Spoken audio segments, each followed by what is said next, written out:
La Guignon, ça reste un club avec une histoire, qui est en Ligue 2, qui a formé bon nombre de joueurs, bon, certes, ça remonte à quelques années, ça fait une bonne vingtaine maintenant, même un peu plus peut-être, qui était un pensionnaire de Ligue 2, de National, pendant très longtemps, avec une réserve en N3.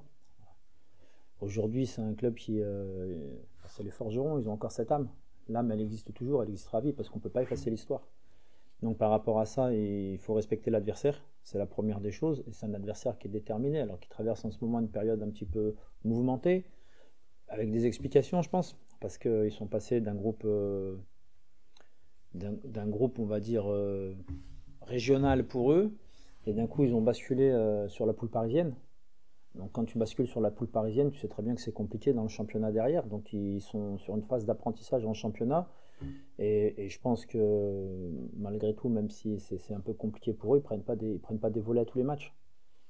Donc nous, on a respecté l'adversaire parce qu'on a récupéré tous leurs matchs.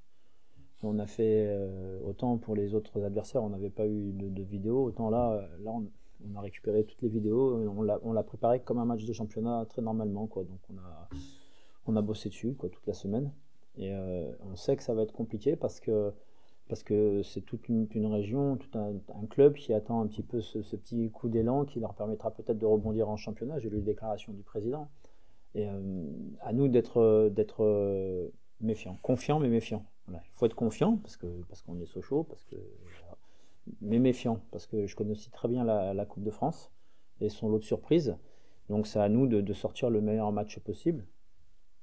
Après, on sait très bien que une fois de plus, on aura encore beaucoup de mouvements non voulus, voilà, dans les 18, parce qu'on a droit à 18 joueurs, et notamment dans le 11 de départ. Après, c'est des garçons qui ont besoin de temps de jeu, c'est des garçons qui ont envie de montrer qu'ils peuvent aider en championnat. Ben, ça va être important pour eux aussi, sans se mettre de pression, hein, c'est pas un jugement sur ce match-là, mais ça va être important que des garçons nous montrent, voilà, qui se montrent à eux-mêmes et qui nous montrent qu'ils peuvent aider, qui peuvent nous aider en championnat. Et ce match de coupe, ça va être bien, parce que c'est une équipe franchement qui est assez solide, costaud et très très engagée. Voilà. Donc ça va être important. Elle a beaucoup de caractéristiques des équipes du championnat national dans l'engagement. Depuis le début de l'année, on a utilisé 30 joueurs, 27 joueurs de champ, 3 gardiens de but. Donc là, il y a encore des garçons qui vont être amenés à jouer sur ce match-là, qui vont avoir du temps de jeu, et c'est important que ce temps de jeu-là aussi, on le mette à profit. Et on sait très bien que plus on avance dans les tours, plus on va avoir une opposition consistante. Et ça sera le cas à Guignon. Donc c'est bien aussi sur l'aspect pédagogique, j'ai envie de dire, parce qu'on incorpore pas mal de jeunes.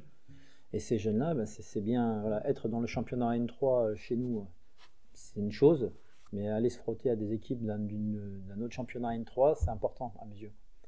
Parce que surtout avec l'esprit, parce que la Coupe de France, c'est un esprit.